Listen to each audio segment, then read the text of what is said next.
ನಮಸ್ಕಾರ ಸ್ನೇಹಿತರೆ.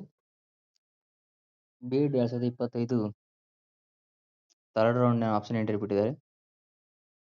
Third round option entry ಯಾವ ರೀತಿ ಮಾಡಬೇಕು ಅನ್ನೋದನ್ನು ನಾನು ಈ ವಿಡಿಯೋದಲ್ಲಿ ತಿಳಿಸ್ಕೊಡ್ತೀನಿ. ನೀವೇನಾದರೂ ನಮ್ಮ ಚಾನಲ್‌ಗೆ ಹೊಸಬರಾಗಿದ್ದರೆ ಸಬ್ಸ್ಕ್ರೈಬ್ ಮಾಡ್ಕೊಂಡು ಪಕ್ಕದಲ್ಲಿರುವಂಥ ಬೆಲ್ ಐಕಾನ್ ಪ್ರೆಸ್ ಮಾಡಿ. ಬಿ.ಎಡ್ ಅಫಿಷಿಯಲ್ ಆಗಿ ಒಂದು ಮುಖ್ಯವಾದ ಮಾಹಿತಿಯನ್ನು ಬಿಟ್ಟಿದ್ದಾರೆ. ಏನಪ್ಪಾ ಅದಂದ್ರೆ, ಯಾರು ಡಾಕ್ಯುಮೆಂಟ್ ವೆರಿಫಿಕೇಶನ್ ಮಾಡಿಸಿಲ್ಲೋ ಅಥವಾ ರಿಜೆಕ್ಟೆಡ್ ಲಿಸ್ಟಲ್ಲಿ ಅವರ ಹೆಸರು ಇದೆಯೋ ಅವರು ಇದೇ ತಿಂಗಳು ಅಂದರೆ ಡಿಸೆಂಬರ್ 29 ತಾರೀಕಿನ ಒಳಗಾಗಿ ತಮ್ಮ ಡಾಕ್ಯುಮೆಂಟ್ ವೆರಿಫಿಕೇಶನ್ ಮಾಡಿಸ್ಬೋದಾಗಿರುತ್ತೆ. ಮತ್ತು ಥರ್ಡ್ ರೌಂಡ್‌ನ ಆಪ್ಷನ್ ಎಂಟ್ರಿ ಯಾವ ರೀತಿ ಮಾಡಬೇಕು ಅನ್ನೋದನ್ನು ನಾನು ನಿಮಗೆ ತಿಳಿಸ್ಕೊಡ್ತೀನಿ. ಬನ್ನಿ ವಿಡಿಯೋ ಸ್ಟಾರ್ಟ್ ಮಾಡೋಣ. Login to update option entry ಅಂತ ಇದೆಯಲ್ಲ, ಇದನ್ನ ಓಪನ್ ಮಾಡಬೇಕಾಗುತ್ತೆ. ನಂತರ ಇಲ್ಲಿ ಯೂಸರ್ ನೇಮ್ ಮತ್ತು ಪಾಸ್ವರ್ಡ್ ಹಾಕಿ ಲಾಗಿನ್ ಮಾಡ್ಕೊಳ್ಬೇಕಾಗುತ್ತೆ.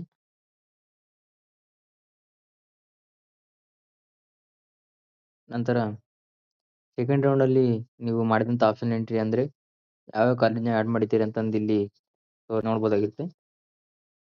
ಈ ಥರ ತಮ್ಮ ಕಾಲೇಜುಗಳನ್ನು ನೋಡ್ಕೊಂಡ್ಬಿಟ್ಟು ಕೆಳಗೆ ಡಿಲೀಟ್ ಆಲ್ ಅಂತ ಇದೆಯಲ್ಲ, ಇದನ್ನ ಕೊಡಬೇಕಾಗುತ್ತೆ.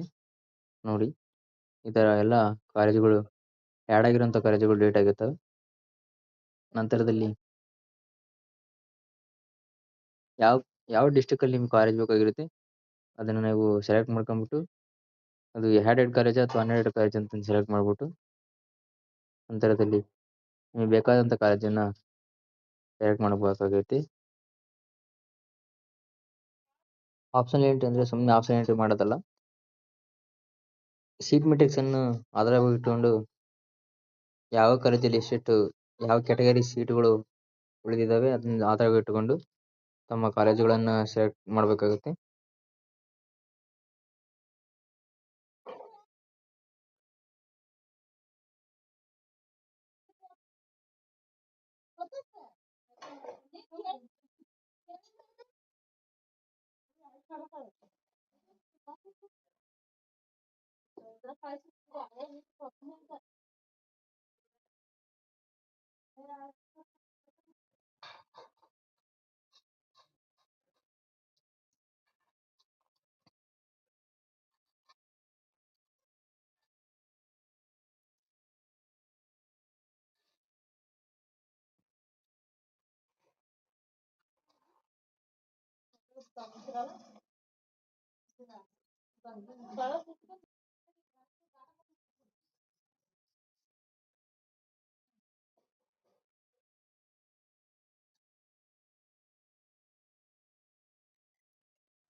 ಈ ಥರ ತಮ್ಮ ಕಾಲೇಜುಗಳನ್ನು ಸೆಲೆಕ್ಟ್ ಮಾಡಿಕೊಂಡು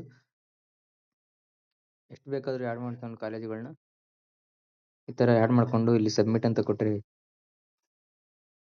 ಅಲ್ಲಿ ನಿಮ್ಮದು ಡಾಟಾ ಸೇವ್ಡ್ ಸಕ್ಸಸ್ಫುಲಿ ಅಂತ ಬರುತ್ತೆ. ಓಕೆ ಕೊಟ್ಟರೆ ನಿಮ್ಮದು ಆಪ್ಷನ್ ಎಂಟ್ರಿ ಅಪ್ಡೇಟ್ ಆಗಿರುತ್ತೆ.